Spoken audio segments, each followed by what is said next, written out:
Há poucos dias de completar 7 meses, o conflito entre Rússia e Ucrânia por muitos tem sido considerado cansativo e demorado. Obtendo vitórias em Donbass, de acordo com os planos anunciados em fevereiro pelo presidente Vladimir Putin, o exército russo, em conjunto com as tropas de Donetsk e Lugansk, avança por cidades e vilarejos, apesar da ajuda militar prestada pelo Ocidente à Ucrânia. Falando com a Sputnik Brasil, o especialista militar e oficial da Reserva da Marinha, Robinson Farinazzo, fez uma análise do cenário e deu sua opinião sobre a alegada demora. O Putin joga com o tempo a favor dele. Eu acho que ele tem interesse, tá, de fazer a operação da forma mais lenta possível, de maneira que o tempo trabalhe a seu favor. Eu preciso lembrar o seguinte, o efetivo militar, isso dito por todos os analistas que têm assim, credibilidade que eu conheço, o efetivo militar que a Rússia está empregando nessa operação é mínimo. É mínimo. Eles poderiam fazer muito mais em termos de efetivos, a Rússia poderia pesar a mão ali. Só que a gente pensa o seguinte, né? Eles estão enxergando algumas colateralidades. A Rússia precisa manter um contingente militar enorme no Ártico, no Pacífico, na Ásia Central, na própria Europa Oriental e na Síria. Então, eles mantêm uma reserva estratégica, que não sabem para onde as coisas podem ir, e estão usando o mínimo de efetivo, o que leva a reforçar essa impressão que eu tenho, que eles não têm pressa. Eu não acho, de forma alguma, que a maneira como as operações russas na Ucrânia estão sendo conduzidas indiquem assim uma incompetência militar. Eu acho que na história militar da Rússia, se você fizer uma análise desde Napoleão, aí você pega depois a invasão alemã em 1941, vocês veem que a Rússia sempre soube jogar muito bem com o tempo nas operações militares. E para as pessoas, né, que acham que essa guerra vai ser curta, vai acabar ano que vem, eu lembro que as operações da Rússia na Síria já duram quase 8 anos, né? Ou seja, se o Putin quiser estender essa guerra, ele tem efetivo militar. Farinazzo também ressaltou fatores políticos, econômicos e sociais que seriam considerados por Moscou dentro da Europa e que são relacionados ao conflito. Se aproxima o outono da Europa, agora em setembro, mês que vem já começa a dar uma esfriadinha aí, e nós já sabemos que o problema de aquecimento vai ser crítico em países como a Alemanha, Itália, etc. Eu não sei como essas sociedades vão reagir, né, ao apoio dos seus governantes à Ucrânia. A gente não sabe disso. A verdade é que a guerra da Ucrânia é uma grande tragédia, e essa tragédia está contaminando o resto da Europa. Nós temos que lembrar, eu falo sempre, são quase 11 milhões de pessoas que já saíram da Ucrânia, tudo bem que metade disso voltou, mas 5 milhões estão fora. O pessoal não sabe, pouca gente sabe, mas a Rússia acolheu mais de 1,5 milhão de ucranianos, mais de 1,5 milhão de cidadãos ucranianos estão alojados na Rússia, foram recebidos pela Rússia. Então, na verdade, é uma tragédia muito grande, né? E a Europa ela vai ser contaminada por isso, a gente não tem dúvida. Mesmo já vivendo o aumento dos preços dos energéticos e forte inflação em parte ligada às sanções contra a Rússia, a Europa e os Estados Unidos continuam seu apoio militar à Ucrânia. A ajuda de bilhões de dólares é repassada não só em dinheiro, mas também em forma de blindados, munições e armamentos, embora algumas estatísticas mostrem que o volume enviado à Ucrânia de ajuda militar vem diminuindo nos últimos meses. Mas por que a Europa e os Estados Unidos mantêm o envio desta ajuda, apesar da Ucrânia não conseguir parar o avanço russo? Eu não acho que esse envio de armas vai alterar o cenário militar do conflito, porque eu volto mais uma vez à doutrina militar, né? Você não pode usar os meios ótimos depois de ter esgotado os ruins. Na verdade, é o contrário. Essas armas que estão chegando à Ucrânia agora, elas deveriam ter chegado em 2020. Se tivessem chegado em 2020, talvez elas fizessem a diferença. Mas esse armamento pesado que está chegando agora, a Ucrânia já tem um problema crítico de reservas. Eu digo o seguinte, não é nem o efetivo de reservas, você até consegue raspar o tacho e tirar efetivos, mas o problema todo são os especialistas. Como é que você vai conseguir um especialista em artilharia, um motorista de carro, um motorista, um atirador de carro de combate, um operador de sistema de comunicações, né? Um capitão especializado em logística?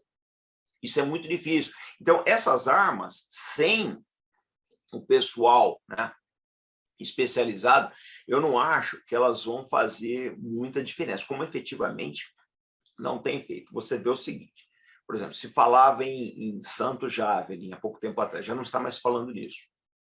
Quando esses sistemas de foguetes aí, HIMARS, chegaram, o pessoal cantou loas, aí a gente já sabe por experiência de análise que só o armamento não muda o cenário militar, ele tem muito pouca mudança face a outras deficiências que o exército da Ucrânia tinha. Então, eu penso que essas armas elas não vão alterar o quadro militar. Em termos propagandísticos, elas têm um efeito enorme, né? Eu não tenho dúvida disso. Mas propaganda não ganha, sozinha não ganha guerra. Então, essa é uma coisa. Não acho que elas vão alterar o cenário militar. Agora, o apoio vai continuar existindo, porque, na verdade, o apoio que o Ocidente, o dito Ocidente, né? O Ocidente que eu digo, Canadá, Estados Unidos, Austrália e Europa, que esse Ocidente do Norte está dando, embora a Austrália fique no Sul, que esse Ocidente do Norte está dando à Ucrânia é pressão americana. A Europa já não tem mais nada a ganhar com isso. A Alemanha está perdendo, ela vai ter uma contração da economia, a gente não tem dúvida disso. Tá? A Alemanha ela tinha acesso à energia barata, ela poderia colocar produtos no mercado num preço bastante competitivo. Agora, com o aumento do preço do gás e a escassez do mesmo, dificilmente ela vai fazer isso. Na prática, o que a Europa está conseguindo é perder seu mercado para russos e chineses que estão comprando energia mais barata da própria Rússia. Né? Então, eu acho assim, essa vontade que o Ocidente tem de apoiar a Ucrânia, se você fizesse um referendo, se você fizesse uma votação, a sociedade, por estar pagando o preço, eu vi um caso ontem de um sorveteiro italiano, a loja dele, a sorveteria, pagava 1.300 euros por período, né, de emprego do gás, está pagando 5.000 agora. Um homem desse, dificilmente ele vai querer continuar apoiando essa situação que está levando ele à falência. Mas esses governos, né, pressionados pelos Estados Unidos, estão prolongando isso. Em termos de bem-estar das sociedades europeias, essa guerra não está trazendo nada.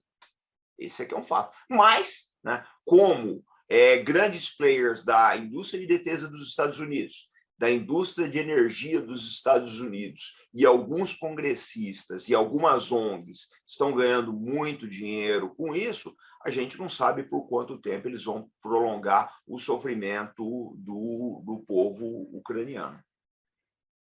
Apesar dos reflexos internos negativos do conflito, a liderança europeia seria desvinculada de sua população, defendendo mais os interesses de sua elite do que tomando medidas que seriam mais benéficas ao povo em geral.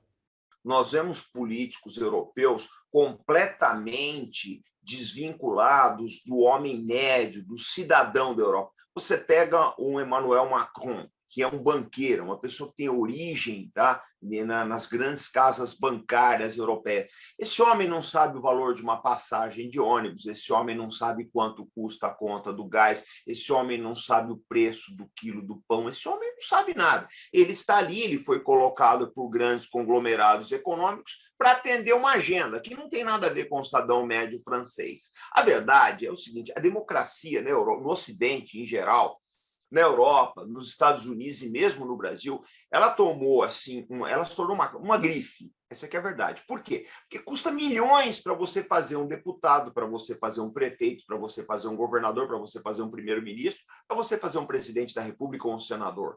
Então, o que acontece? Essa pessoa só vai conseguir o dinheiro para financiar essa campanha, tá? Se grandes conglomerados o apoiarem. Esses grandes conglomerados, lógico, vão apoiar, mas vão cobrar o preço depois. Ele já entra com uma agenda comprometida. A agenda dele não é a do homem da rua. Então, eu penso assim, ou se reforma esse sistema eleitoral tá? Tornando as cadeiras, né, as cadeiras em disputa das eleições mais acessíveis ao homem do povo, ou vai ser sempre isso, líderes completamente desconectados com a vontade da sociedade. É assim com esse Macron, é assim com o Trudeau lá do Canadá, o próprio Joe Biden, que está fazendo uma administração desastrosa para a classe média e a classe pobre dos Estados Unidos.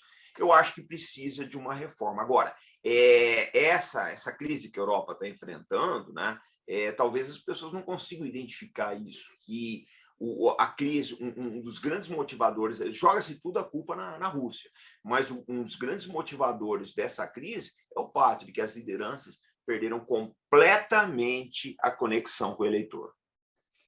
Recentemente, a usina nuclear de Zaporozhye, que se encontra sob proteção russa, foi alvo de inúmeros ataques de artilharia da Ucrânia.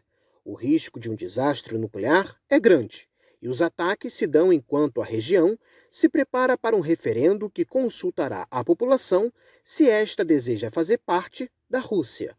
Para alguns, os ataques seriam uma tática de Zelensky para, através do medo de uma catástrofe nuclear, afugentar os moradores de Zaporozhye e, assim, impedir que o referendo tenha a participação almejada.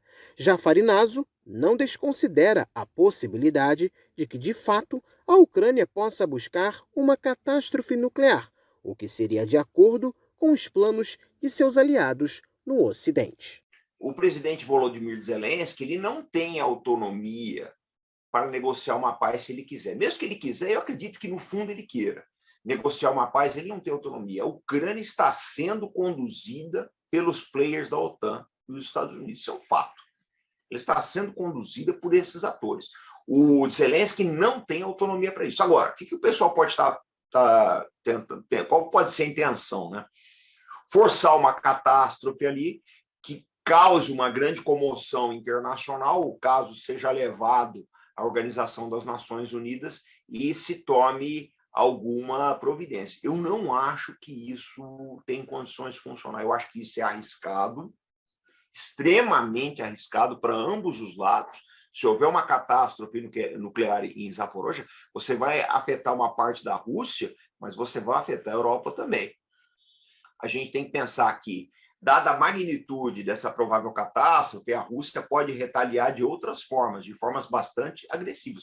Por enquanto, as retaliações da Rússia contra a Europa têm sido apenas econômicas, mas nós vamos lembrar que a Rússia tem capilaridade e musculatura militar para fazer uma retaliação bastante ofensiva contra a Europa, de maneira que eu, particularmente, considero um jogo arriscado. Agora, eu vou dizer o seguinte: esse ataque a Zaporozhye é uma prova inequívoca de que as coisas estão indo muito mal para os parceiros da Ucrânia. Tá? O pessoal está vendo que essa guerra ela está perdida, a não ser que haja uma mudança muito grande.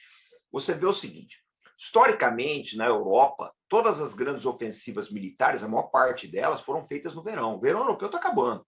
Ou seja, se a Ucrânia não fez uma ofensiva até agora, dificilmente ela vai conseguir fazer no outono, no inverno, quando as condições vão piorar bastante. Em termos militares, quer dizer o seguinte: a capacidade que a Ucrânia teria de fazer uma grande ofensiva com tropas de infantaria, blindados, etc., para recuperar o terreno que foi perdido entre fevereiro de 2021 e o verão agora, essa oportunidade já passou. E os players em Londres, Washington, Paris e Berlim sabem disso. Então, eu acho que estão forçando aí uma comoção internacional para que se obtenha um desfecho minimamente favorável a essa aliança aí.